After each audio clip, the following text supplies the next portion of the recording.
기도하겠습니다. 하나님, 우리 앞에 당면한 싸움이 있습니다. 영적 싸움이 있습니다. 이 싸움에서 하나님 주신 은혜로 승리하며 나가는 우리 교회가 되기를 간절히 소망합니다. 상황을 넘어서서 또 약한 영들에 대한 이 모든 싸움에서 우리가 주님의 이름을 붙들고 나아갈 때 다윗이 골리앗을 무너뜨린 역사처럼 하나님의 이름으로 승리케 하여 주시옵소서. 오늘도 우리에게 주실 귀한 은혜 감사드리며 예수 그리스도의 이름으로 기도드립니다. 아멘. 하나님 말씀 보시겠습니다. 에베소서 6장 10절로 13절입니다. 저와 함께 합독하시겠습니다. 끝으로 너희가 주 안에서와 그 힘의 능력으로 강건하여지고 마귀의 간계를 능히 대적하기 위하여 하나님의 전신갑주를 입으라. 우리의 씨름은 혈과 육을 상대하는 것이 아니요 통치자들과 권세들과 이 어둠의 세상 주관자들과 하늘에 있는 악의 영들을 상대함이라. 그러므로 하나님의 전신갑주를 취하라. 이는 악한 날에 너희가 능히 대적하고 모든 일을 행한 후에 서기 위함이라. 아멘. 에베소서 6장 10절로 13절 본문으로 이렇게 싸워야 합니다. 이렇게 싸워야 합니다. 라는 제목으로 말씀 전하도록 하겠습니다. 싸움에는 몇 가지 중요한 것들이 있습니다. 어떤 정신력도 있어야 됩니다. 무기도 좋아야 하고 전술도 있어야 됩니다. 근데 아무리 최첨단 무기를 가지고 있어도 그것을 사용할 군인이 그 무기가 익숙하지 않으면 그 최첨단 무기의 그 능력을 발휘하기가 힘듭니다. 그래서 훈련을 합니다. 전쟁이 일어나지도 않았는데도 훈련을 합니다. 훈련이 사실 전쟁보다 더 중요합니다. 훈련되지 않으면 전쟁터에서 승리할 수 없기 때문입니다. 훈련이 무엇입니까? 익숙해지는 겁니다.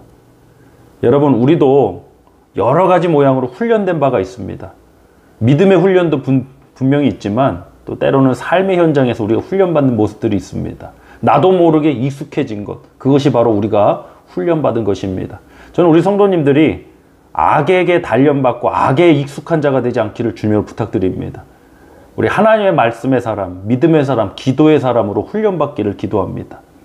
우리는 하나님의 백성이자 하나님의 군대입니다. 하나님의 군대를 마하나임이라고 그럽니다. 우리에게도 이 하나님의 군대이니까 무기가 있어야 하지 않겠습니까? 근데 먼저는 그 무기를 사용할 군사가 강건해야 합니다. 힘이 있어야 합니다. 그 힘이 어디서 비롯되는가? 본문 10절 말씀 합독하겠습니다. 끝으로 너희가 주 안에서와 그 힘의 능력으로 강건하여지고. 아멘.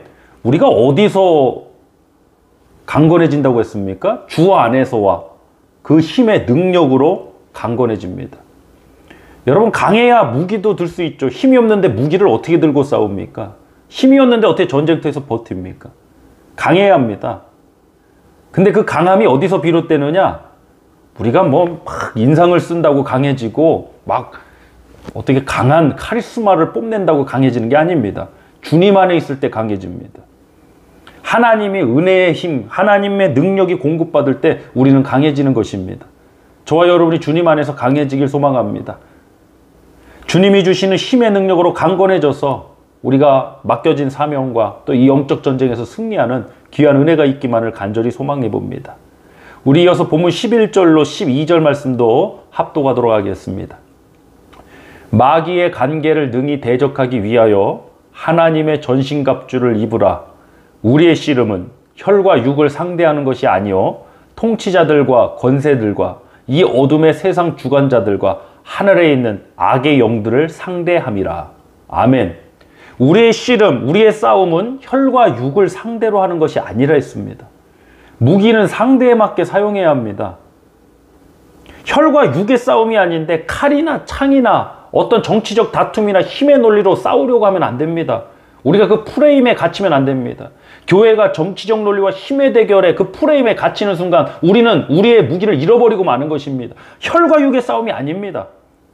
혈과 육으로 싸우려는 그 프레임에 여러분 갇히면 안 됩니다. 그렇게 우리에게 다가온다 할지라도, 혈과 육으로 우리를 공격한다 할지라도 우리는 우리에게 익숙한 무기를 들어야 합니다. 우리의 싸움의 방법으로 나가야 됩니다.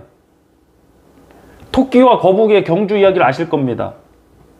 뭐 토끼가 잠자는 사이에 거북이가 이제 육지에서 경주를 해서 승리했다. 우리 잘 아는 이야기죠. 교훈도 있는 얘기입니다.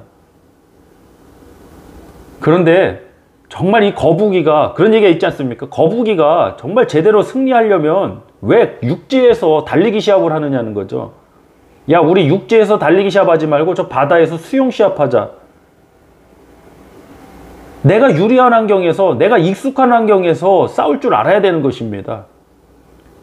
교회가 며칠 전에도 설교 말씀을 나눴지만 교회가 정치가 익숙해지고 힘의 대결이 익숙해지면 교회는 변질되고 분열되는 것입니다. 교회의 사가 그럽니다. 그럼 교회가 언제 갱신되고 회복되고 부흥이 있었느냐? 하나님의 말씀이 익숙해질 때입니다. 어떤 핍박과 공격이 와도 우리가 함께 합심하여 기도할 때, 말씀과 기도하는 것이 익숙해질 때, 어떤 정치적 구호를 외칠 때가 아니라 주님의 이름만을 부르짖을 때, 주님만을 바라볼 때, 그때가 교회가 승리하는 역사가 있었습니다. 그 역사가 회복되기만을 기도합니다. 고린도전서 15장 50절 말씀 한번 보겠습니다. 왜 우리가 혈과 육의 프레임에 갇히면 안 되느냐? 고린도전서 15장 50절입니다. 형제들아, 내가 이것을 말하노니 혈과 육은 하나님 나라를 이어받을 수 없고 또한 썩는 것은 썩지 아니하는 것을 유업으로 받지 못하느니라. 아멘. 혈과 육은 하나님의 나라를 이어받을 수 없습니다. 그래서 혈과 육의 프레임에 갇히면 안 됩니다. 그게 전부가 아니라 우리에게서 하나님의 나라를 빼앗는, 하나님의 나라를 무너뜨리려는 이 마귀의 계략인 것입니다. 여러분 속지 마십시오. 혈과 육의 싸움에 걸려들지 말아야 됩니다. 우린 우리만의 싸움을 싸워야 됩니다. 우리에게 익숙한 무기를 가지고 싸워야 합니다. 바로 믿음의 싸움입니다. 우리 성도님들에게는 말씀과 기도가 익숙한 무기가 되실 축복합니다. 어려운 상황 닥칠 수 있습니다. 힘든 상황, 때로는 나를 인격적으로 모욕하고 공격하는 그런 참담한 순간도 우리도 만날 수 있습니다. 다윗은 어땠습니까? 전 다윗의 가정사가 굉장히 불행한 사람이었다고 생각합니다. 아버지로부터의 그러한 문제도 있었던 것 같습니다. 또 어떻습니까? 밧세바와의 간음 사건이 있었습니다. 또 아들 압살롬이 반역해서 아버지를 죽이려고 합니다. 또 사울왕은 다윗의 장인어른입니다. 장인어른이 또 다윗을 죽이려고 합니다. 이런 참담한 가족사를 가진 사람이 몇이나 되겠습니까? 사랑하는 성도 여러분, 그런 상황들은 우리에게 몰려옵니다. 찾아옵니다. 근데 왜 하나님께서 다윗이라는 인물이 완벽하지 않고 다윗이라는 인물이 분명히 죄도 있고 흠도 있는 인간인데도 하나님이 왜 저를 사용하셨는가? 다윗에게 익숙한 무기가 힘의 대결, 정치의 대결이 아니었기 때문입니다. 다윗은 잘못된 길로 물론 갔기도 했지만 회개의 길로 다시 돌아오기도 하고 하나님의 이름이 익숙한 자였습니다. 골리앗과 싸우러 가는 다윗이 사울왕의 갑옷을 입고 시험삼아 걸어보고 칼을 가지고 해봤습니다. 근데 성경은 뭐라고 그러고 합니까? 익숙하지 않았다고 그럽니다. 그래서 그것을 벗어뒀습니다. 여러분 생각해 보실 바랍니다. 사울 왕의 무기고 갑옷이니 제일 좋은 거 아니겠습니까? 전쟁에 나가려면 제일 튼튼하고 제일 좋은 무기 가지고 나가야 되는 거 아닙니까? 그런데 아닙니다. 아무리 좋은 무기라도 나에게 익숙하지 않은 무기면 그것은 우리에게 소용이 없는 것입니다. 지금 어떤 상황을 만나든 우리 교회에 익숙한 것은 바로 예수 이름이 되길 소망합니다. 말씀이 되길 원합니다. 기도가 되길 원합니다. 우리는 그렇게 지금까지 승리해온 교회의 역사가 있습니다. 믿음의 선배들이 그렇게 승리하셨습니다. 우리 교회도 그렇게 승리하시길 주님으로 축복합니다. 다윗은 물맷돌과 하나님의 이름으로 가장 익숙한 이 무기를 가지고 골리앗에게 나가 싸워 승리했습니다. 좋은 무기 가지고 승리한 것이 아닙니다. 좋은 전략만으로 승리한 것이 아닙니다. 가장 좋은 무기, 가장 좋은 전략도 나에게 익숙한 바로 하나님의 이름, 하나님의 역사인 것입니다. 우리 본문 13절 이어서 합독해 보겠습니다. 그러므로 하나님의 전신갑주를 취하라. 이는 악한 날에 너희가 능히 대적하고 모든 일을 행한 후에 서기 위함이라. 아멘. 하나님의 전신갑주를 취하라 했습니다. 혈과 육의 싸움이 아닙니다. 하나님의 전신갑주 쭉 14절 이하 말씀에 나옵니다. 사랑하는 성도 여러분, 우리에게 익숙한 무기가 무엇입니까? 내 성격으로 하는 것입니까? 욕을 하는 것입니까? 힘의 대결을 하는 겁니까? 어떤 정치적 세력을 규합해서 정치적 논리로 싸우는 것입니까? 그것이 과연 교회에게 익숙한 무기겠습니까? 결단코 아닙니다. 우리는 하나님의 전신갑주를 누리길 원합니다. 기도하길 원합니다. 함께 부르짖길 원합니다. 하나님의 말씀을 붙들고 우리가 소망을 갖길 원합니다. 전쟁에서 승리하는 목적은 모든 일을 행한 후에 서기 위함이라. 본문 13절 말씀처럼 악한 날에 너희가 능히 대적하고 모든 일을 행한 후에 서기 위함이랍니다.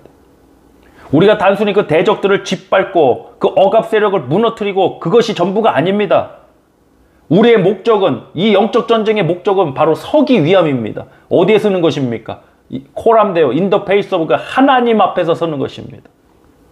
사랑하는 성도 여러분, 그것이 우리가 승리해야 할 이유이고 목적입니다. 하나님 앞에 서기 위함입니다.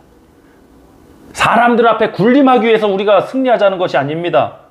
어떤 세력을 넓히기 위해서 우리가 승리하자는 것이 아닙니다. 하나님 앞에 서기 위해서 우리는 승리해야 합니다. 우리 함께 기도하기를 원합니다. 하나님, 우리에게 익숙한 무기가 무엇입니까? 나에게 익숙한 무기가 무엇입니까? 성격으로 하는 것입니까? 아니면 내 방법, 수단을 나오는 것입니까? 혈과 육으로 싸우는 것입니까? 이제는 하나님의 말씀이, 성령의 검이 우리의 익숙한 무기가 되길 원합니다. 기도가 우리의 무기가 되길 원합니다. 우리 시간 함께 합심하여 기도하도록 하겠습니다.